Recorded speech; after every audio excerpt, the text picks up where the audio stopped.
Hey smart people, you are most welcome to this beautiful session and this channel that's NEET Niketan। तो आज हम शुरुआत कर रहे हैं आपके एक और नया chapter which is neural control and coordination, और इसके आज हम लगाने वाले हैं अगेन काफ़ी सारे सवाल। एज यू रिमेंबर, तो हम पिछले कुछ सेशंस में आपके स्टार्ट कर चुके हैं एक सीरीज़ जहाँ पे हम PYQs डिस्कस कर रहे हैं। ओके, तो कुछ दमदार सवाल हम लेके आए हैं आपके लिए, और आज भी हम ऐसे कुछ 30-40 क्वेश्चन डिस्कस करने वाले हैं ऑन दिस चैप्टर। और अगर आपने चैप्टर पढ़ लिया होगा एज आई होप, और साथ में इस चैप्टर के दो सेक्शंस हैं। एक सेक्शन जो है वो आपके बॉडी के बारे में डिस्कस करता है, that talks about your brain, that talks about your nervous system, neurons, right. And the another section is about the sensory organs, where you talk about the eyes, है ना, योर ईयर्स। सो ये सारी बातें हम करते हैं उसके बारे में। तो ये सारा जो भी कंटेंट है इस चैप्टर के अंदर, वो सारे टॉपिक्स को हम सवालों के थ्रू डिस्कस करने वाले हैं। तो अगर आपने चैप्टर एक बार पढ़ा हुआ है और आप सोच रहे हैं कि यार इस चैप्टर को रिवाइज किया जाए, तो इस सवालों के साथ हम उस चैप्टर को वापस से एक बार रिवाइज करने वाले हैं। ओके, तो आइए फिर स्टार्ट करते हैं हमारे इस क्लास को, इस सेशन को, और let's get started with the very first question. सबसे पहला सवाल करते हैं।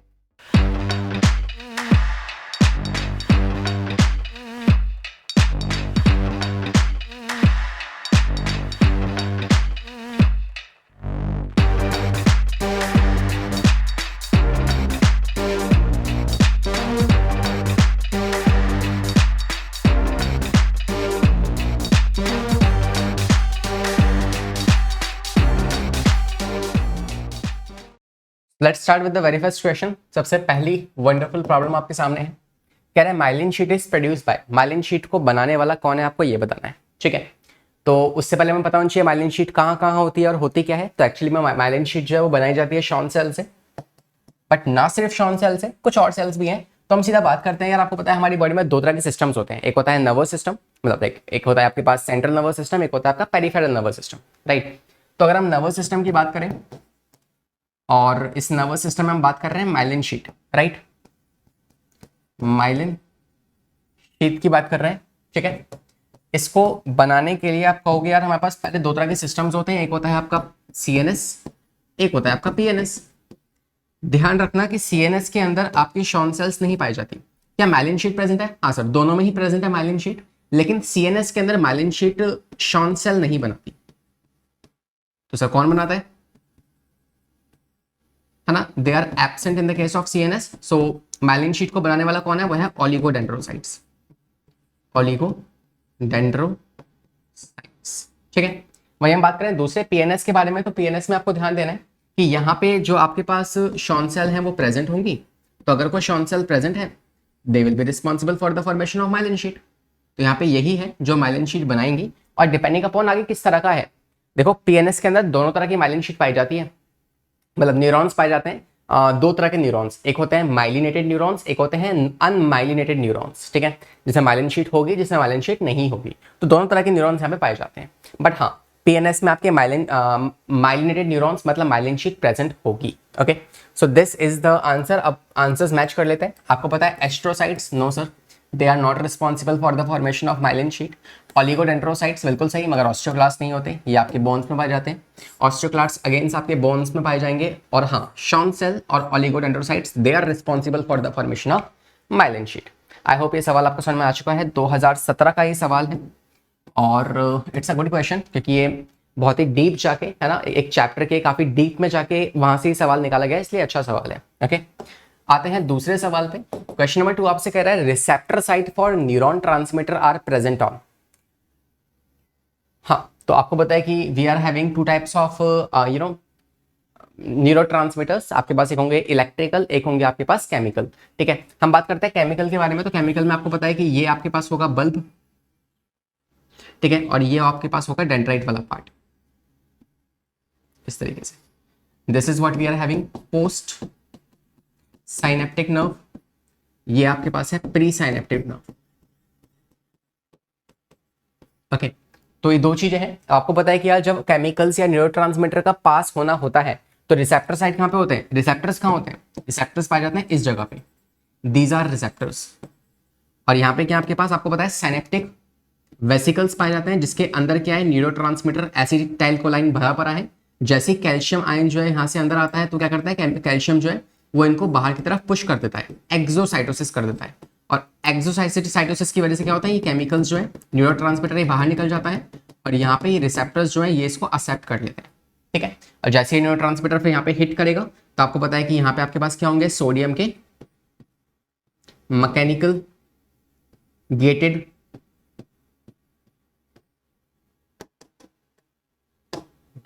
चैनल्स होंगे, तो जिसकी वजह से क्या होगा, आगे डीपोलराइजेशन हो जाएगा और डीपोलराइजेशन की वजह से फर्दर आप कह सकते हो कि जो इंपल्सेस हैं वो आगे कंडक्ट होना स्टार्ट हो जाएंगे। तो मुद्दा क्या था इस सवाल का, सवाल में हमसे पूछा गया कि बताओ रिसेप्टर्स कहाँ होते हैं। तो रिसेप्टर्स जो होते हैं वो प्रेजेंट होते हैं यहाँ पे पोस्ट साइनेप्टिक नर्व्स में, जो आगे वाली गाड़ी है। तो आगे वाली गाड़ी में पाए जाएंगे क्या, रिसेप्टर्स, ठीक है। तो we can say pre synaptic membrane नहीं, tip of the axon no, post synaptic membrane yes sir. Option number C is the correct answer. तो बहुत ही बेसिक सा सवाल था, लेकिन हाँ नीट में आया हुआ है तो यार सवाल तो ऐसे भी आते हैं, है ना। देखो अब सवाल ये नहीं है कि यार कि सवाल कितना हार्ड है या कितना ईजी है। सवाल अपने आप से हमेशा ये पूछो कि जो क्वेश्चन मैंने आज पढ़ा है या जो कॉन्सेप्ट मैंने आज पढ़ा है, क्या इस कॉन्सेप्ट को मैं आने वाले 10 दिनों के बाद भी सेम तरीके से याद रख पाऊंगा कि नहीं रख पाऊंगा। जो सवाल तुम आज कर रहे हो, क्या इस सेम सवाल को अगर मैं तुम्हें 10 दिन बाद दूं तो क्या इस सेम सवाल को 10 दिन बाद भी तुम अटेम्प्ट कर लोगे। सवाल ये होता है, ठीक है। तो आपकी अंडरस्टैंडिंग कॉन्सेप्चुअलिटी वो अच्छी होनी चाहिए, है ना। Once you understand the concept clearly तो you don't have to learn anything और मेमोराइज सम एनीथिंग, ओके। कहते हैं कि यार बायोलॉजी में रट्टाफिकेशन is like we have to do रट्टाफिकेशन, याद करना पड़ेगा। याद नहीं करना होता यार, biology is also a subject जिसको आप समझोगे, है ना। और बायोलॉजी तो खुद आपके ब्रेन के बारे में ही है, चैप्टर भी ब्रेन के बारे में ही है। तो ब्रेन कभी चीज़ों को याद नहीं करता, वो समझता है चीज़ों को, ठीक है। तो we have to understand, we have to take the feel of the subject, okay. चलिए आते हैं तीसरे सवाल पे। क्वेश्चन नंबर 3 आपसे कह रहा है photo sensitive compounds in the eye. हमारी आंखों में फोटो सेंसिटिव कंपाउंड कौन सा होता है। तो अगर हम बात करें तो you must know this thing कि हमारी बॉडी में रॉड सेल्स हैं, कॉन सेल्स हैं, जिसके अंदर पिगमेंट्स पाए जाते हैं, है ना। रोडॉप्सिन पिगमेंट्स होते हैं जो कि रिस्पॉन्सिबल हैं, we can say they are the photo sensitive pigments. अब इन पिगमेंट्स में पाए जाते हैं आपके पास दो अलग अलग तरह के प्रोटीन्स, ओके। क्या वो प्रोटीन्स आपके रेटिनॉल और ऑप्सिन है, नो सर। क्या वो आपके ट्रांसड्यूसिंग एंड रेटिनिन है, नो सर। ग्वानोसिन है, नहीं। ऑप्सिन और रेटिनल, ठीक है। तो रोडॉप्सिन के अंदर ये दो प्रोटीन्स पाए जाते हैं, जिसमें से पहला प्रोटीन है आपका ऑप्सिन, दूसरा प्रोटीन है आपका विच इज रेटिनॉल। रेटिनॉल जो है ये आपका vitamin A, aldehyde of vitamin A है, एल्डिहाइड ऑफ विटामिन ए, ठीक है, जिसे आप रेटिनल कहते हो। तो रोडॉप्सिन के अंदर दो चीजें होंगी, एक होगा एल्डिहाइड ऑफ विटामिन ए जिसे आप रेटिनल कहते हो, और एक होगा आपकी ऑप्सिन, ठीक है, जो कि एक प्रोटीन है, fine. I hope this is clear to you. तो ये वाले दो क्या है, फोटो सेंसिटिव पिगमेंट्स है जो पाई जाएंगे किसके अंदर, आपके आई के अंदर। 2016 का सवाल हमने कर लिया है। आते हैं अगले सवाल पे। क्वेश्चन नंबर 4 देखते हैं। कह रहा है मैमेलियन आई में जो फोबिया होता है, what is that phobia. Phobia आप जानते हो एक तरह का डिप्रेशन होगा, है ना। एक तरह का डिप्रेशन है, जैसे एक कटोरी है उसमें अंदर की तरफ डिप्रेशन हो रखा है। तो ऐसी ये जो मेम्ब्रेन होती है आपकी, इस मेम्ब्रेन के अंदर रेटिना में जस्ट इस वाले पोर्शन पे एक हल्का सा आपको डिप्रेशन देखने को मिलेगा। This depression is a place जहां पे रॉड सेल्स नहीं पाए जाएंगी, नर्व फाइबर्स नहीं पाए जाएंगे, कोई ब्लड वेसल्स नहीं पाए जाएंगे, सिर्फ और सिर्फ कॉर्न सेल्स पाई जाती है। This is the location where you will find only the cone cells, ठीक है। तो ये आपके पास एक स्पॉट फॉर्म करता है ना, जो कि जिसपे सबसे ज्यादा यू कैन से कि high density of cone cells will be present there, but no rod cell will be present there, no blood vessels, no rod cells, ऐसा कुछ वहां प्रेजेंट नहीं होगा, ठीक है। तो I hope this question is also clear to you. अगर आपने आई का स्ट्रक्चर पढ़ा है तो आपने पढ़ा होगा, है ना, कि कौन कौन से आपके पास स्पॉट्स प्रेजेंट है और किस तरीके से वो ऑप्टिक नर्व्स को लेके जाते हैं। बाइपोलर न्यूरॉन्स के बारे में, अलग अलग लेयर्स के बारे में, sclera, choroid and then retina, okay. तो this is the question about the human eye. Moving on to the fifth question. Question number 5 आपसे कह रहा है which of the following region of the brain is incorrectly pair with the function.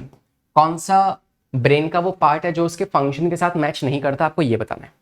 तो आप question को एक बार देखिए ध्यान से, then will discuss the answer together, okay. देखें कॉर्पस कैलोसम, आप जानते हैं कि ये आपके राइट और लेफ्ट हेमिस्फीयर जो होता है ब्रेन के, उसको आपस में कनेक्ट करता है और कोऑर्डिनेशन करवाता है उसके बीच का। बिल्कुल सही ऑप्शन है पहले वाला। दूसरा आपसे कह रहा है कि सेरिब्रम जो होता है। अब now there are two words, cerebellum and cerebrum. Cerebrum is the we can say cortex part of the brain जो सबसे ज़्यादा पोर्शन कंटेन करता है, ठीक है। तो सेरिब्रम जो है वो कैलकुलेशन और कंटेम्पलेशन के लिए रिस्पॉन्सिबल है, बिल्कुल सही। ये आपकी कैलकुलेशन कह सकते हो, आपकी रनिंग एक्टिविटीज़ हो गई, या जनरली जो आप क्रिएटिविटी लेके आते हो, ये सब चीज़ें कौन कंट्रोल करता है? आपका सेरिब्रम वाला पार्ट, ठीक है। थिंकिंग हो गया, कैलकुलेशन हो गया, है ना, ये सारी बातें। बात करें अगर मेडुला ऑब्लंगाटा के बारे में, तो क्या ये होम्योस्टैटिक कंट्रोल के लिए रिस्पॉन्सिबल है? तो यार आपका एक हाइपोथैलेमस है जो कि आपका यू कैन से होम्योस्टैसिस मेंटेन करता है, और दूसरा आपका मेडुला ऑब्लंगाटा। लास्ट है सेरिबेलम। क्या ये आपके लैंग्वेज कॉम्प्रिहेंशन के लिए रिस्पॉन्सिबल है? क्या ये लैंग्वेज कॉम्प्रिहेंशन के लिए रिस्पॉन्सिबल है? तो आप कहोगे सेरिबेलम जो है ये आपकी बॉडी में बैलेंसिंग क्रिएट करने के लिए रिस्पॉन्सिबल है, ठीक है। तो language comprehension and some other factor are not जो इससे करेक्टली मैच नहीं करते हैं, तो option number D is the correct answer, ठीक है। वैसे लैंग्वेज कॉम्प्रिहेंशन के लिए आपका सेरिब्रम जो होगा वो मेंटेन करेगा, बिकॉज इस सेरिब्रम में आपके पाए जाते हैं दो एरियाज। एक है आपके पास दरिकन से ब्रोकाज एरिया जो कि स्पीच के लिए रिस्पॉन्सिबल होता है, और एक होता है सुनने के लिए जो एरिया होता है वो वाला रिस्पॉन्सिबल। दोनों ही एरियाज कहाँ पाए जाते हैं? आपके सेरिब्रम के अंदर पाए जाते हैं। तो लैंग्वेज कॉम्प्रिहेंशन के लिए कौन रिस्पॉन्सिबल है? Cerebrum, not cerebellum, okay. Question number 6 पे आते हैं। कह रहा है injured localise to the hypothalamus would mostly likely to disturb. अगर हाइपोथैलेमस डिस्टर्ब हो गया है ना, उसमें कोई इंपेयरमेंट आ गई, कोई खराबी आ गई, तो इन दैट केस बॉडी का कौन सा वाला सेक्शन जो है वो ढंग से काम नहीं कर पाएगा, कहाँ प्रॉब्लम बनना स्टार्ट हो जाएगी? तो आपको पता है होम्योस्टैसिस का सेंटर होता है आपका hypothalamus, it is the centre for homeostasis, right. और अगर को होम्योस्टैसिस बिगड़ा तो आपकी बॉडी का टेम्परेचर जो है वो रेगुलेट नहीं हो पाएगा, जो कि 37 डिग्री सेल्सियस पे मेंटेन रहता है। तो ये वाला काम जो है बिगड़ जाएगा, तो in that case option number D is the correct answer, ठीक है। दिस इज द प्रॉब्लम जो वहां पे उस टाइम पे बनना स्टार्ट हो जाएगी, ओके। क्वेश्चन नंबर 7 देखते हैं। कह रहा है the most abundant intracellular cation. तो कैटायन मींस ये पॉजिटिव आयन की बात कर रहा है, और बात कर रहा है सेल के अंदर। तो जो आपकी ये न्यूरॉन होती है, इस न्यूरॉन के अंदर की तरफ आपके पाए जाते हैं पोटेशियम आयन ज्यादा, और बाहर की तरफ पाए जाते हैं सोडियम आयन ज्यादा, ठीक है। तो we can say what is the correct answer? Option number B, which is potassium ions, ठीक है, जो कि आपके सेल के अंदर ज्यादा मात्रा में होंगे, इसलिए इस पे एक नेगेटिव चार्ज बनेगा और बाहर की तरफ एक पॉजिटिव चार्ज बनेगा, ठीक है। हालांकि कि ये जो नेगेटिव चार्ज बन रहा है ये किसी पोटेशियम की वजह से नहीं बन रहा है ना, ये बन रहा है इसके अंदर जो आपके नेगेटिवली चार्ज प्रोटीन्स होते हैं उनकी वजह से बन रहा है ये आपका नेगेटिव चार्ज। अगर को पोटेशियम कम होगा इन नेगेटिव चार्ज से, नेगेटिव चार्ज डोमिनेट कर जाएगा, दैट मीन्स नेगेटिव चार्ज आ जाएगा। और मान लो पोटेशियम ज्यादा है तो ये से ओवरकम कर जाएगा और प्लस चार्ज यहाँ पे आ जाएगा। ऐसे रेगुलेशंस होती हैं, but I hope you got the answer. The correct answer is option number B. Question number 8 आपसे कह रहा है the diagram showing axon terminal and the synapsis is given. तो एक्सॉन टर्मिनल और सिनेप्टिक क्लेफ्ट आपको दी गई है यहाँ पे। कह रहा है identify the correct at least 2 of A to D. A से डी तक मैच करने वाले कोई दो ऐसे बताओ जो सही मैच कर रहे हो। तो ये वाली पेयर सही है, या फिर ये वाली पेयर, ये पेयर, या फिर ये वाला पेयर। तो देखते हैं, है ना। Let us see the answer for this question. देखो, तो अगर हम यहाँ पे नाम वैसे ही दे दें तो आपको पता है सी क्या है? सी आपकी है साइनेप्टिक वेसिकल्स, साइनेप्टिक वेसिकल्स, ठीक है। अगर हम बात करें आपके बी के बारे में तो it is what? It is synaptic cleft, ठीक है। This is what we are having the synaptic cleft,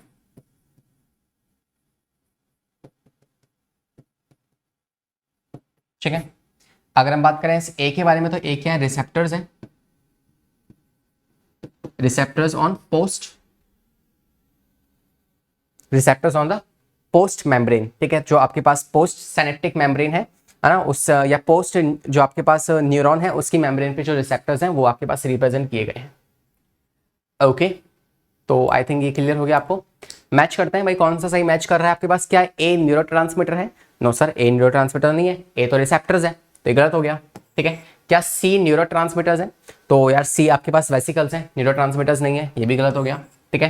क्या ए आपके रिसेप्टर्स हैं? हाँ भाई, ए आपके रिसेप्टर्स हैं। क्या सी सिनेप्टिक वेसिकल्स हैं? हाँ भाई, सी सिनेप्टिक वेसिकल्स है, मतलब option number C is the correct answer, okay. आते हैं अगले सवाल में, क्वेश्चन नंबर 9 देखते हैं। कह रहे हैं the sagittal section of the human brain is shown and identify the at least 2 label from A to D. तो ए से डी मैच करने वाले आपको कोई भी दो पार्ट्स यहाँ पे करेक्टली मैच करने हैं, तो हम इसका नाम वैसे ही लिख लेते हैं बिकॉज हम ब्रेन का स्ट्रक्चर पढ़ चुके हैं। सारे नाम हमें पता होंगे, तो let's write the name of all these parts and then will discuss कि भाई कौन सा ऑप्शन सही मैच कर रहा है। तो ये ए वाला मेजॉरिटी ऑफ सेक्शन क्या होता है, this is cerebrum, this is cerebrum, ठीक है, ये सेरिब्रम हो गया। और इसके बाद बात करें हम इस वाले पार्ट की, तो this is what, this is hypothalamus, हाँ this is hypothalamus, this is you can say pituitary, और इसके अलावा वी कैन से ऊपर की तरफ क्या होगा, एपिथैलेमस होगा, तो we can say this is the section we are having the hypothalamus. ये कॉर्पस कैलोसम हो गया, ये आपका एपिथैलेमस हो गया, ये हो गया आपका पिट्यूटरी, और this is the section called as a hypothalamus here, ठीक है। सी क्या है, सी आपको पता है पॉन्स होगा, और ये क्या है, ये है आपका सेरिबेलम, ये हो गया सेरिबेलम। आइए मैच करते हैं इसको एक बार। तो आपको पता है कि क्या सी आपका मिड ब्रेन है, तो नहीं सर, सी तो आपका पॉन्स है, तो सी पॉन्स इससे मैच कर रहा है। और क्या ए आपका सेरिब्रम है, हाँ ए आपका जो है वो सेरिब्रम होगा, तो this is the correct answer, ठीक है। A is the cerebrum and C is the pons, option number B is the correct answer, okay. Moving on to the 10th question, question number 10 आपसे कह रहा है the human hind brain comprises of 3 part of which, तो human brain में 3 parts आते हैं, उनमें से कौन सा पार्ट यहाँ पे मैच कर रहा है ये आपको बताना है। तो क्या स्पाइनल कॉर्ड एक हिंड ब्रेन का पार्ट है, या कॉर्पस कैलोसम उसका पार्ट है, सेरिबेलम उसका पार्ट है, या हाइपोथैलेमस पार्ट है। तो आपको पता है कि यार हाइपोथैलेमस जो है ये आपके फोर ब्रेन का पार्ट होता है ना। फोर ब्रेन में आपने पढ़ा होंगे, आपके पास डिफरेंट सेक्शंस आते हैं, जैसे कि आपका टेलेनसेफ्लॉन हो गया, डायनसेफ्लॉन हो गया। टेलेनसेफ्लॉन में आपको पता है आगे जाके क्या बनेगा आपका, we can say you will be having the formation of cerebrum बन जाएगा उससे, है ना, आपका ऑल्फैक्टरी लोब्स बन जाएंगे, उसके अलावा आपका हिप्पोकैम्पस बन जाएगा वहाँ पे। और अगर हम बात करें आपके डायनसेफ्लॉन की, डायनसेफ्लॉन से क्या बनता है, एपिथैलेमस, हाइपोथैलेमस और थैलेमस, ये 3 सेक्शंस बनते हैं। तो आप कहेंगे सेरिबेलम जो है ये है किसका पार्ट, आपके हिंड ब्रेन का, ठीक है। हिंड ब्रेन का एम्ब्रियोनिक लाइफ में क्या नाम होता है, रोम्बेनसेफ्लॉन, ठीक है। तो ये भी ध्यान रखिएगा। आते हैं नेक्स्ट सवाल पे, क्वेश्चन नंबर 11 आपसे कह रहा है विच when a neuron is in the resting state, जब एक न्यूरॉन अपनी नॉर्मल स्टेट रेस्टिंग स्टेट में होता है, तो not conducting any kind of impulse, तो एक्सोनल मेम्ब्रेन जो होती है उस पर कैसे आयंस का डिस्ट्रीब्यूशन है आपको वो बताना है, ठीक है। तो कंडक्शन ऑफ इम्पल्सेस आपने पढ़ा होगा, तो आपको पता है कि यार 3 कंडीशंस होती हैं, एक होती है रेस्टिंग स्टेज, फिर आता है आपके पास फिर आता है आपका polarization, we can say depolarization, और फिर आता है आपका लास्ट में रीपोलराइजेशन। तो पोलराइजेशन, डीपोलराइजेशन और रीपोलराइजेशन। तो अगर हम यहाँ पे बात करें रेस्टिंग स्टेज की, तो अगर को एक रेस्टिंग स्टेज है, कोई भी इंपल्सिस कंडक्शन नहीं हो रहा है, देन वी विल से कि जो इंपल्सिस का डिस्ट्रीब्यूशन होने वाला है वो कुछ इस प्रकार होगा कि अंदर की तरफ पोटेशियम ज्यादा होगा तो एक नेगेटिवली चार्ज आयंस यहाँ पे जनरेट हो रखे होंगे, और बाहर की तरफ एक्स्ट्रा सेलुलर फ्लूइड में आपके सोडियम ज्यादा होंगे तो एक पॉजिटिवली चार्ज बाहर की तरफ क्रिएट हो रहा है। आइए रीड करते हैं ऑप्शंस को। पहला ऑप्शन आपसे कह रहा है comparatively more permeable to sodium ions and nearly impermeable to potassium ions. तो इस वाले केस में जब रेस्टिंग मेम्ब्रेन है तो क्या सोडियम आयंस का कंडक्शन परमिएबल होगा और पोटेशियम का इम्परमिएबल होगा? गलत। रेस्टिंग स्टेज में पोटेशियम आयन का जो आपके पास कंडक्शन होता है वो परमिएबल होता है, ठीक है। किसकी परमिएबिलिटी ज्यादा होगी? पोटेशियम आयंस की। तो पोटेशियम आयन जो है वो अंदर से बाहर की तरफ जा रहे होंगे, ओके। तो ये तो आपके पास गलत हो गया। नेक्स्ट कह रहा है इक्वली परमिएबल है, नहीं इक्वल भी नहीं है। Impermeable to sodium and potassium दोनों के लिए नहीं। Comparatively more permeable to potassium and less impermeable to the sodium, ये सही है। Option number D is the correct answer, ठीक है। तो ध्यान रखिएगा कि पोटेशियम के लिए क्या है, परमिएबिलिटी अवेलेबल होती है on the resting stage. I hope it is clear. Moving on to the next question, question number 12 discuss करते हैं। कीजिए रीड अपने आप से, है ना, give some time to the question. Discuss करते हैं फिर इसका answer. Correct, cornea transplant in human is almost never rejected, this is because cornea transplantation आपने देखा होगा, है ना। कॉर्निया ट्रांसप्लांटेशन एक like when a person die, जब एक पर्सन की डेथ होती है तो कुछ लोग ऐसा करते हैं कि लाइक वो अपनी आई को डोनेट करते हैं। तो आजकल पूरी की पूरी आई डोनेट नहीं की जाती है, उसके अलावा सिर्फ आई का जो टॉप मोस्ट पार्ट है, एक पतली सी छिलनी सी लेयर जो होती है ना, a thin membrane, transparent membrane, cornea, उसका ट्रांसप्लांटेशन किया जाता है बिकॉज जनरली उसी में डिफेक्ट आता है, ठीक है। तो अगर आंख नेत्र दान करना है तो आप उस कॉर्निया को ट्रांसप्लांट करवा सकते हैं। और क्यों कभी भी, जैसे मान लो मेरा लाइक ये किसी भी पर्सन का जो कॉर्निया है ना वो किसी भी दूसरे पर्सन में डाला जा सकता है। ऐसे हम ऑर्गन्स को, क्या ऐसे हम ब्लड को ट्रांसफर कर सकते हैं? नहीं कर सकते भाई, रिजेक्शन के चांसेस होंगे, उस रेसिपेंट का जो इम्यून सिस्टम है वो उसको एक्सेप्ट नहीं करेगा। लेकिन कॉर्निया को कैसे एक्सेप्ट कर लेता है? कॉर्निया के ट्रांसप्लांटेशन में ऐसी कोई दिक्कत नहीं आती। क्यों नहीं आती? बिकॉज कॉर्निया में ब्लड वेसल्स नहीं पाई जाती। दैट इज द रीजन कि यार इसका रिजेक्शन रेट जो होता है वो बहुत ही नेग्लिजिबल है, बहुत ही कम होता है। रेयरली ही कोई बॉडी कॉर्निया को एक्सेप्ट करने से मना करेगी। ओके, तो वी कैन से बिकॉज इसके पास कोई भी ब्लड सप्लाई नहीं होती है, दैट इज द रीजन कि कॉर्निया ट्रांसप्लांटेशन जो होता है वो रिजेक्ट नहीं होता, नेवर रिजेक्टेड। दूसरी बात, कॉर्निया में ब्लड वेसल्स नहीं है, इसी वजह से वो ट्रांसपेरेंट है। अगर सोचो उसमें ब्लड वेसल्स होती तो उसकी अपीयरेंस रेड हो जाती है ना। तो दैट इज द रीजन कि cornea is the transplant part जो आपके पूरे के पूरे आई बॉल को कवर कर रहा है आगे वाले पोर्शन से। तो इट इज नॉट वेस्कुलर, इसके पास कोई ब्लड वेसल्स नहीं होती है। ठीक है, क्वेश्चन नंबर 13 पे आते हैं। कह रहा है ड्यूरिंग द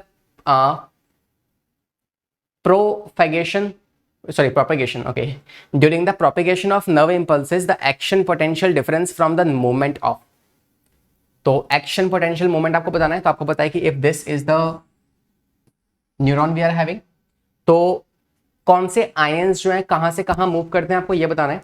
तो इफ यू रिमेंबर, तो सबसे नीचे क्या था हमारे पास, एक प्रोटीन था, राइट, जिसके पास आपको याद हो तो यार हमारे इस न्यूरॉन के अंदर ज्यादा सोडियम आयन आ चुके हैं बिकॉज डीपोलराइजेशन हो चुका है। अब उस आयोनिक बैलेंस को मेंटेन भी तो करना है ना। तो अंदर क्या हो चुके हैं, बहुत सारे सोडियम आयंस आ चुके हैं। So we have access of sodium ions there on depolarization. अब यहां से क्या होगा, आपके पास इस प्रोटीन में तीन ऐसी साइट होती हैं जहां पे सोडियम बाइंड करके यहां से बाहर निकल जाएगा। तो तीन सोडियम के जो आपके पास आयंस है वो बाहर निकलेंगे, और साथ में बाहर से पैरेलली दो पोटेशियम के आयंस जो है वो अंदर आ जाएंगे, क्योंकि बाहर की तरफ से दो ही ऐसी साइट है जिसपे पोटेशियम अटैच होके अंदर आ सकता है। ठीक है, और इस पूरे प्रोसेस में आपका एक एटीपी को ब्रेक करके एडीपी प्लस में फॉस्फेट में कन्वर्ट करेंगे, इससे जो एनर्जी निकलेगी उसके इस्तेमाल से ऐसे ट्रांसपोर्टेशन होता है। इसे आप कहते हो सोडियम पोटेशियम पंप। ठीक है, तो आप क्या कहोगे, यहाँ पे सोडियम आयन जो है वो मूव करेंगे from extra cellular fluid to intra cellular, नहीं, सोडियम आयन जो है वो अंदर से बाहर जाएंगे। पोटेशियम आयन जो है मूव करेंगे intra cellular fluid to extra cellular. क्या पोटेशियम अंदर से बाहर जा रहे हैं? नहीं। पोटेशियम आयन जो है move from extra cellular fluid to intra cellular, या सोडियम आयन जो है that moves from intra cellular fluid to extra cellular. तो option number D is the correct answer. हालांकि यहाँ पे इस वाले पंप से जा रहा है, मगर बाकी के जो पंप होंगे पोटेशियम के लिए उनको ब्लॉक कर दिया है। बाकी पोटेशियम अंदर नहीं जा पा रहे हैं, तो पोटेशियम पंप को तो ब्लॉक कर दिया है, लेकिन हाँ सोडियम पोटेशियम पंप या आप कह सकते हो सोडियम जो है वो बाहर से अंदर आ रहे होंगे इस वाले सेक्शन में, इसलिए option number D is the correct answer. ठीक है, तो क्वेश्चन नंबर 14 पे आते हैं। कह रहा है given below is a diagrammatical section दिखाए गए, आपको ये नाम बताना है कौन सा नाम क्या होता है। तो अगर आपको ये डायग्राम समझ में थोड़ा थोड़ा सा आ रहा हो तो आपको समझ में आएगा कि यार ये ईयर का डायग्राम है, और ईयर में भी आपके इनर वाले पार्ट का डायग्राम होगा। ठीक है, इसमें से ए क्या आपको पता है, A is the perilymph, A is the perilymph है ना, C is the endolymph, C is the endolymph in the cochlea. ठीक है, इसमें डी क्या है, डी आपके हेयर्स है, सेंसरी हेयर्स। ठीक है, और इसके अलावा बी क्या है आपका, तो B is simply you can say tectorial membrane, B is tectorial membrane. ठीक है, तो सिंपली डायग्राम के ऊपर बेस्ड सवाल था, एनसीईआरटी में डायग्राम दिया गया है, मेंशन किया गया है, तो सिंपल है ना, जस्ट रिमेंबर द डायग्राम और आंसर लगाइए, मार्क्स लेके जाइए। तो ए क्या आपके पास पेरिलिम्फ हो गया, जो दोनों तरफ होगा, यहाँ पे भी और यहाँ पे भी, और बीच में क्या होगा, एंडोलिम्फ होगा। तो C is endolymph and B is tectorial membrane. Okay, तो I think this is done. आते हैं 15 क्वेश्चन पे। Correct, during the transmission of nerve impulses through a nerve fibres. ठीक है, तो नर्व इम्पल्सेस जो है वो नर्व फाइबर्स से ट्रांसमिट हो रहे हैं। Okay, the potential on the inner side of the plasma membrane has which type of electrical charges। तो ये जो impulses ट्रांसफर होने वाली है इस along the axon, तो कैसे चार्जेस मेंटेन होंगे आपको पता है। पहले होगा polarization, normally negative negative negative होगा। फिर एक सेक्शन कैसा आएगा जहां पे डीप पोलराइजेशन हो चुका है, जिसकी वजह से अंदर की तरफ क्या आएगा, पॉजिटिव आयंस आ चुके होंगे, और फिर वो डीपोलराइज वाला पार्ट वापस से क्या हो जाएगा, रीपोलराइज हो जाएगा। तो वापस से क्या होगा, नेगेटिव चार्जेस अंदर की तरफ मेंटेन हो जाएंगे। और इसी के ऑपोजिट चार्जेस जो है वो मेंटेन हो रहे होंगे ऊपर की तरफ। तो यहाँ पे क्या होगा, पॉजिटिव पॉजिटिव पॉजिटिव, यहाँ पे क्या होगा, अगेन पॉजिटिव पॉजिटिव पॉजिटिव, और एट द लास्ट यहाँ पे आएगा नेगेटिव नेगेटिव नेगेटिव। ठीक है, तो पहले के आपके नेगेटिव है, फिर दूसरे टाइम पे क्या हो जाएंगे, पॉजिटिव हो जाएगा ड्यूरिंग द डीपोलराइजेशन, और फिर लास्ट में वापस से कैसा हो जाएगा, ये नेगेटिव में कन्वर्ट हो जाएगा। Option number D is the correct answer. Okay, देख लीजिए ध्यान से, 2007 में आया हुआ सवाल है, काफी अच्छा सवाल है ना। आते हैं नेक्स्ट क्वेश्चन पे, क्वेश्चन नंबर 16 कह रहा है Bowman's gland are located in. यहाँ से काफी अच्छा सवाल मुझे याद आया, बोमेन्स मेम्ब्रेन या Bowman's capsule, Bowman's membrane, Bowman's glands, ये तीन साइंटिस्ट के नाम पे तीन चीजें हमारी बॉडी में प्रेजेंट है। पहला है बोमेन्स कैप्सूल, जो आपको पता है कि आपके किडनी के अंदर है ना, नेफ्रॉन का पार्ट है बोमेन्स कैप्सूल। इसी प्रकार बोमेन्स ग्लैंड्स जो होती हैं ये आपकी पाई जाती हैं ऑल्फैक्टरी लोब के अंदर, नोज के अंदर जो आपका ऑल्फैक्टरी लोब है वहां पाई जाती हैं क्या, बोमेन्स ग्लैंड, जो कि म्यूकस सिक्रेशन के लिए रिस्पॉन्सिबल होंगी। तो आप कहोगे ये olfactory epithelium of the nose में पाई जाती है कौन सी, बोमेन्स ग्लैंड, है ना। इजी था ये तो आपको पता ही होगा। 17 क्वेश्चन देखते हैं, कह रहा है which one of the following does not act as a neurotransmitter. इनमें से कौन सा वाला न्यूरोट्रांसमीटर नहीं है। तो इस सवाल के लिए आपको सारे के सारे न्यूरोट्रांसमीटर्स के नाम पता होने चाहिए, कौन कौन से न्यूरोट्रांसमीटर हमारी बॉडी में होते हैं। देखें, देखो एपिनेफ्रिक, नॉरएपिनेफ्रिक, डोपामीन,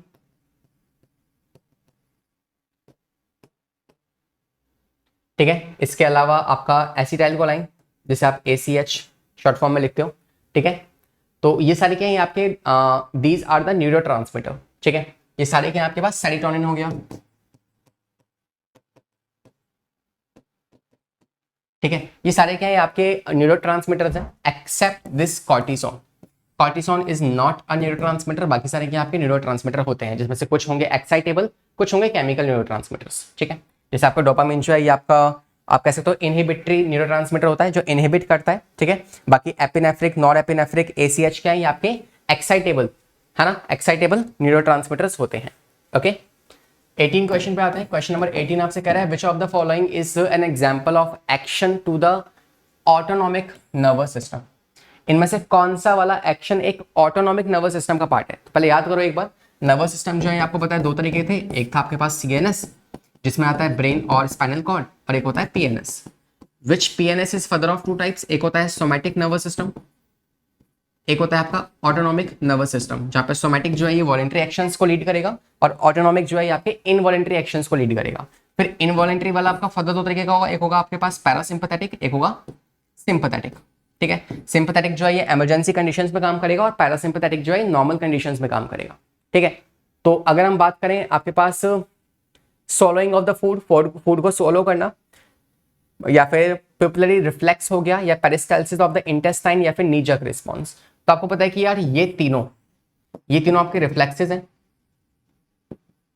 लेकिन वही पेरिस्टाल्सिस ऑफ द इंटेस्टाइन जो है ये आपका पार्ट होगा ऑटोनॉमिक नर्वस सिस्टम का, ठीक है। एक बार खाना अंदर गया तो अंदर जाने के बाद जब आप खाने को इस तरीके से इंजेस्ट कर रहे होगे तो उस टाइम पे पेरिस्टाल्सिस मूवमेंट होते हैं, जो कि आपका किसका पार्ट है, it is a part of a autonomic nervous system. ऐसे नहीं कि आपने खाना खाया और आप यहां तक लेके चले गए और यहां से आप खाने को वापस लेके आ सकते हो, voluntary, no, it is involuntary, that means it is a part of a autonomic nervous system. Question number 19 आपसे कह रहा है इंजरी टू वेगस नर्व। पहले मुझे बताओ कि वेगस नर्व कौन सी नर्व है, स्पाइनल नर्व या क्रेनियल नर्व। तो it is the cranial nerve, right. कितनी क्रेनियल नर्व्स होती है, तो you know there are 12 pairs of cranial nerves. और कौन सी, olfactory, optics, oculomotor, trochlear, trigeminal, abducens, facial, auditory, glossopharyngeal, vagus, accessory और हाइपोग्लेसल। ये 12 क्या है, ये 12 आपकी क्रेनियल नर्व्स होती है, राइट। और इसमें से जो आपकी वेगस नर्व है वो कहां कहां पाई जाएंगी, this vagus nerve is actually regulating different part of the body, जैसे सेंट्रल वाला पार्ट है। तो यहाँ पे आपका जो ईसोफेगस है, ट्रैकिया है, स्टमक है, हार्ट है, लंग्स है और इंटेस्टाइन है, ये सारे पार्ट पे कौन पहुंच रही है, आपकी वेगस नर्व पहुंच रही है, ठीक है। तो we can say pancreatic section हो गया, हार्ट हो गया, गैस्ट्रोइंटेस्टाइनल मूवमेंट हो गई, इन सब जगहों पे क्या है, वेगस नर्व है, एक्सेप्ट टंग। टंग में आपकी नहीं पाई जाएगी वेगस नर्व। तो सवाल पढ़ते हैं, कह रहा है कि injury to vagus nerve in human will not likely to affect, किस पार्ट को अफेक्ट नहीं करेगी वेगस नर्व अगर खराब हो गई तो टंग मूवमेंट तो बिल्कुल सेम रहेगी, बिकॉज वो उससे रिलेटेड है ही नहीं, ठीक है। That is a correct answer. आते हैं 20 क्वेश्चन पे। 20 क्वेश्चन आपसे कह रहा है what used to be described as Nissl granules in the nerve cells are now identified as तो सिंपल सी बात है, बताओ क्या होता है Nissl granules? तो Nissl granules are nothing but the, you can say, ribosome plus endoplasmic reticulum, ठीक है। तो this is the only option जो इससे करेक्टली मैच करता है, दैट इज राइबोसोम्स, तो वही आंसर होगा, ठीक है, more preferred answer. Okay, 21 question आपसे कह रहा है which of the following statement is correct about the node of Ranvier. Ranveer नहीं है, इट्स रेनवियर। ओके, तो नोड ऑफ रेनवियर क्या होता है आपको पता होना चाहिए। If this is the neuron, तो इस न्यूरॉन में क्या है, ये माइलिन शीट है, दिस इज माइलिन शीट। किसने बनाया? शॉन सेल ने। बात करें पीएनएस की तो शॉन सेल में, सीएनएस की तो ओलिगोडेंड्रोसाइट्स ने। तो ये हो गई माइलिन शीट। तो इस माइलिन शीट के बीच में जो आप गैप्स देख पा रहे हैं, these gaps are simply called as node of Ranvier.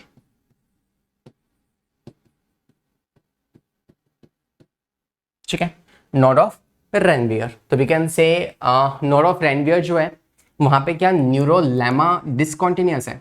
तो आप समझो न्यूरोलेमा क्या होती है। न्यूरोलेमा जो है ये आपकी मेम्ब्रेन है, किसकी? माइलिन शीट की। तो माइलिन शीट या आप कह सकते हो शॉन सेल का जो साइटोप्लाज्म है, it is called as a neurolemma. तो साइटोप्लाज्म तो एक लिक्विड वाला पार्ट है, तो वो तो इस पूरे में फैल जाएगा। अगर आप इसे फैलाओगे इस तरीके से तो ये तो पूरे में फैल जाएगा इस तरीके से, तो it's a plasm, it's a liquid part. Okay, यहाँ पूरे में पाया जाएगा क्या? यहाँ पे हर जगह पे आपको पाया जाएगा न्यूरोलेमा। तो क्या नोड ऑफ रेनवियर पे, क्या नोड ऑफ रेनवियर पे न्यूरोलेमा होता है? Yes sir.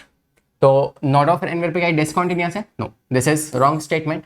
नेक्स्ट देखो, माइलिन शीट इज डिसकॉन्टिन्यूअस। क्या माइलिन शीट डिसकॉन्टिन्यूअस होती है? सवाल पढ़ लेते हैं एक बार फिर से। कह रहा है which of the following statement is correct. कौन सी बात सही है नोड ऑफ रेनवियर के बारे में? तो नोड ऑफ रेनवियर पे जो बनता है वो माइलिन शीट के डिसकॉन्टिन्यूअस होने की वजह से बनता है।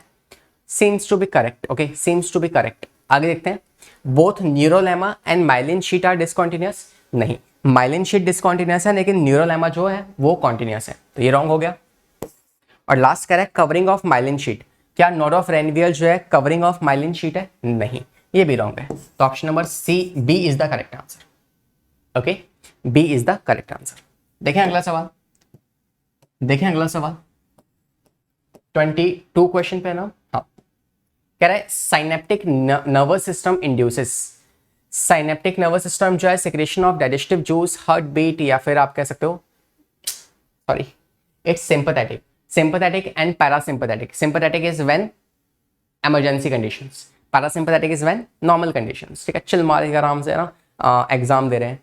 नहीं, एग्जाम देने वाली कंडीशन कभी भी चिल नहीं होती, एग्जाम वाली कंडीशन हमेशा स्ट्रेसफुल होती है। तो वहाँ पे सिंपैथेटिक सिस्टम काम कर रहा होता है तुम्हारा। ठीक है, देखना कल क्या होगा तुम्हारे साथ। ओके, तो सिंपैथेटिक की बात करें तो सिंपैथेटिक में क्या होगा? हार्ट बीट का इंक्रीज होना, that is a sympathetic action. बाकी सिक्रेशन ऑफ डाइजेस्टिव जूस एक नॉर्मल कंडीशन है ना। सलाइवा का सिक्रेशन भी एक नॉर्मल है, लाइक ये कम हो जाते हैं, है ना। ये जो होगा आप देखोगे कि इनका रिडक्शन होगा, लेकिन कह रहा है इंड्यूस, बढ़ा देगा। किसको बढ़ाएगा? हार्ट बीट को इंक्रीज कर देगा। तो सिंपैथेटिक नर्वस सिस्टम से क्या होता है? हार्ट बीट इंक्रीज हो जाती है, डाइजेस्टिव जूसेस और आप कह सकते हो सलाइवा का सिक्रेशन कम हो जाता है। कहते हैं ना कि अब डर लग रहा है तो गला सूख गया, सामने वो सफेद साड़ी में एक औरत आ रही है, नाम दे रही है, हे रामू, है ना, तुम्हारा नाम पुकार रहे, तुम्हारा गला सूख जाएगा। अरे भाई ये क्या हो गया? दैट इज अ कंडीशन जहाँ पे क्या हो रहा है, सलाइवा का सिक्रेशन रुक जा रहा है, भूख नहीं लगेगी। होता है कभी ऐसा, सामने शेर खड़ा है और तुम्हें भूख लग रही है? कभी नहीं होता ऑब्वियसली, है ना, बिकॉज वो एक ऐसी कंडीशन है कि वो इमरजेंसी वाली कंडीशन है। तो इमरजेंसी वाली कंडीशन में आपके वाइटल ऑर्गन्स एक्टिवेट हो जाते हैं। ठीक है, बाकियों को तो छोड़ो, सिर्फ वाइटल ऑर्गन्स को एक्टिवेट करो। तो option number B is the correct answer. 23 कह रहा है आपके पास एफेरेंट नर्व्स जो हैं they carry impulses from receptors to CNS. दो तरह की नर्व्स होती हैं, एक होती है एफेरेंट, एक होती है ईफेरेंट। एफेरेंट को आप सेंसरी भी कहते हो और ईफेरेंट को जो सिग्नल्स लेके आती है उन्हें आप मोटर भी कहते हो। ओके, आते हैं नेक्स्ट क्वेश्चन पे। 24th क्वेश्चन आपसे कह रहा है select the total number of true statements for the following. कितनी स्टेटमेंट सही है आपको ये बताना है, तो आपको पढ़ना पड़ेगा ध्यान से। एक बार आप रीड कीजिए इनको, then will discuss the answer together, फिर हम देखते हैं इसका आंसर क्या होगा। ओके, तो आई होप आपने वीडियो को पॉज किया होगा, देखा होगा। देखते हैं कौन कौन सी स्टेटमेंट सही है, तो रीड करना स्टार्ट करते हैं। पहली स्टेटमेंट कह रहे हैं आपसे there are two types of synapsis, electrical synapsis and chemical synapsis. बिल्कुल सही है, कोई शक नहीं है। बिल्कुल सही स्टेटमेंट है, खुशी खुशी इसको सही कर दो। दूसरा कह रहा है इलेक्ट्रिकल सिनेप्सिस जो है ये रेयर है हमारे हमारे सिस्टम के अंदर। हाँ, इलेक्ट्रिकल इंपल्सेस जो है वो बहुत फास्ट होते हैं, इनके बीच में गैप बहुत कम होता है। एक सिनेप्स सॉरी एक न्यूरॉन एक दूसरी न्यूरॉन, इनके बीच में अगर को इलेक्ट्रिकल साइनेप प्रेजेंट है तो बीच में बहुत कम स्पेस होगा, और ऐसे वाले न्यूरॉन्स बहुत कम होते हैं हमारी बॉडी में, ठीक है, इट्स वेरी रेयर। इसके अलावा तीसरा कह रहा है at chemical synapsis the membrane of pre and post synaptic neuron are very close proximally. क्या साइनेप्टिक केमिकल सिनेप्सिस पे जो इनके बीच का गैप होता है वो बहुत ही कम होता है? नहीं, इनके बीच का गैप ज्यादा होता है। इलेक्ट्रिकल सिनेप्सिस में गैप बहुत कम होता है, लेकिन केमिकल सिनेप्सिस में गैप बहुत ज्यादा होता है, जहां पे न्यूरोट्रांसमीटर पास होता है ना। तो ये स्टेटमेंट तो गलत हो गई। Next, transmission of an impulse across the electrical synapses is very similar to the conduction of along the single axon। तो इलेक्ट्रिकल इंपल्सेस साइनेप्सिस की बात करें तो जैसे आपके साइनेप्सिस पे ट्रांसमिशन होता है वैसे ही एक्सॉन में भी ट्रांसमिशन होता है, तो दिस इज ऑल्सो करेक्ट, ठीक है, दिस इज ऑल्सो करेक्ट। और इसके अलावा लास्ट आपसे कह रहा है at a chemical synapsis the membrane of the pre and post synaptic neuron are separately by a fluid filled called as a synaptic cleft. ये भी सही है, ठीक है, तो ये भी सही है। तो कितने स्माइली मिले? 4 स्माइली, मतलब 4 statements are correct. Okay, option number C. 25 question आपसे कह रहा है सोडियम पोटेशियम पंप जो है वो ट्रांसपोर्ट करता है 3 सोडियम बाहर की तरफ 2 सोडियम अंदर की तरफ, 3 सोडियम अंदर की तरफ 2 सोडियम बाहर की तरफ, 2 सोडियम बाहर 3 अंदर 2 बाहर 3 अंदर 2 3 4। देखो क्या होगा, तो if this is the neuron, इस न्यूरॉन में आप जानते हो सोडियम पोटेशियम पंप आप जानते हैं अंदर की तरफ सोडियम ज्यादा हो चुका है, जिसकी वजह से यहाँ पे आएंगे कुछ इस तरीके से प्रोटीन्स, राइट। एंड इनके पास मैंने आपको बताया था कि 3 तो होंगे सोडियम को कैरी करने वाले साइट, 1 2 3 जहां से सोडियम बाहर जाएगा, और 2 होंगे जो सोडियम पोटेशियम को अंदर लेके जाएंगे,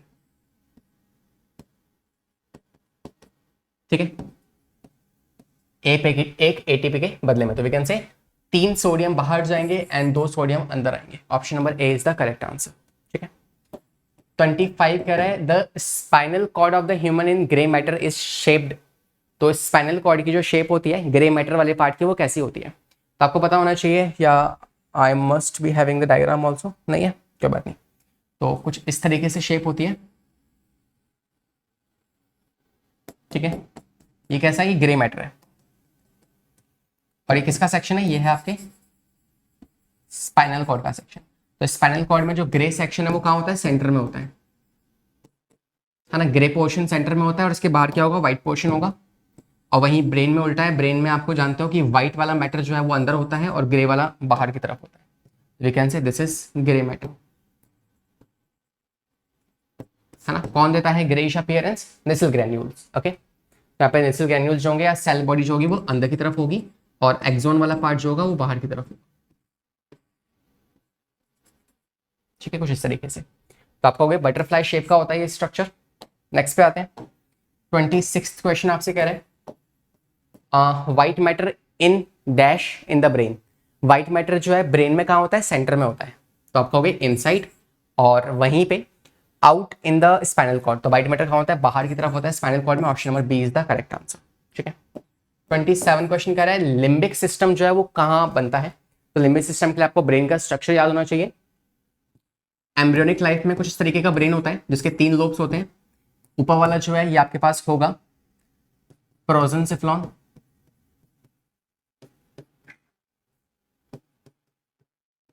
ठीक है, ये होगा मेसेंसिफ्लॉन,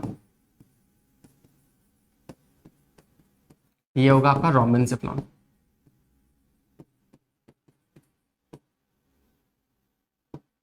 ठीक है। बात करें प्रोजेंसिफ्लॉन के बारे में तो यहां पे 2 सेक्शंस आते हैं, एक आता है टेलेंसिफ्लॉन,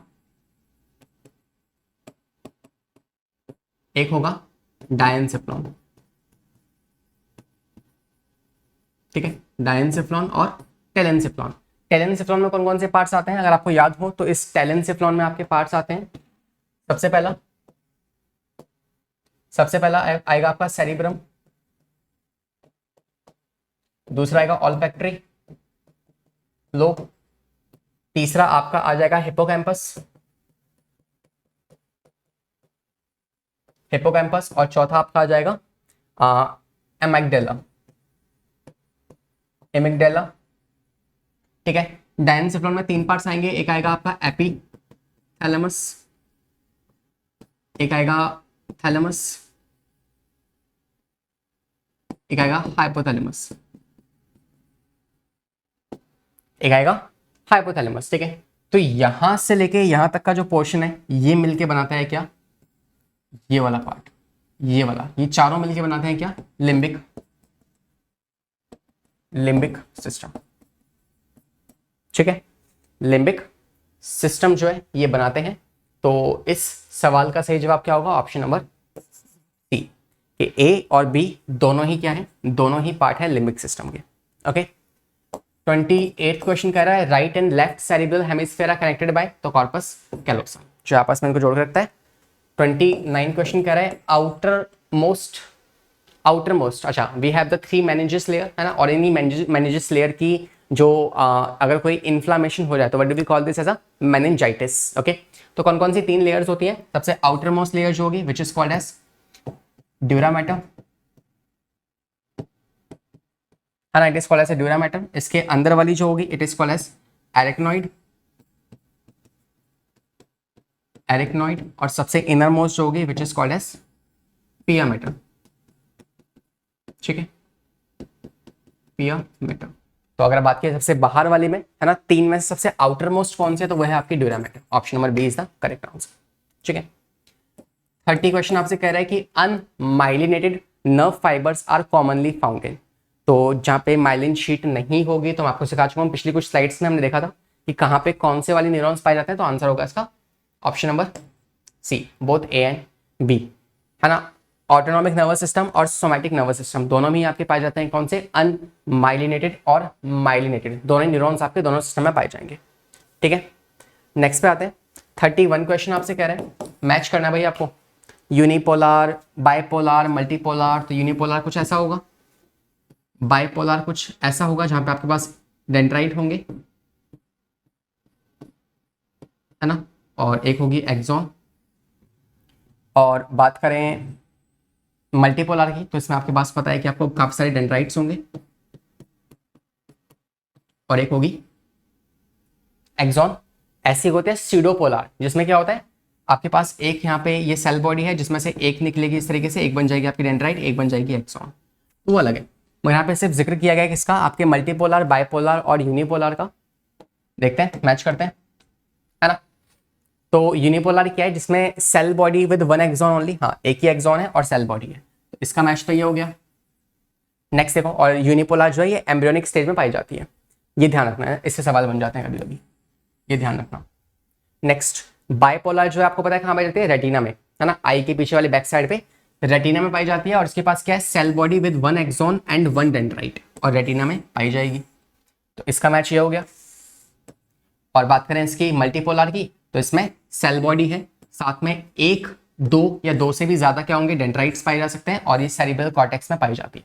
तो ये मैच हो गया आपके पास फर्स्ट का, ए का फर्स्ट हो गया, ए का फर्स्ट, बी का सेकंड होगा क्या, नहीं, बी का थर्ड होगा और सी का सेकंड होगा, ऑप्शन नंबर ए। ठीक है, 32 देखते हैं। नेक्स्ट 32 क्वेश्चन आपसे कह रहा है which of the following are the examples of reflexes, कौन सा रिफ्लेक्सेस एग्जांपल है, सभी है, ऑल आर रिफ्लेक्सेस, है ना। 33 आपसे कह रहा है which layer of eye ball will contain the abundant blood vessels.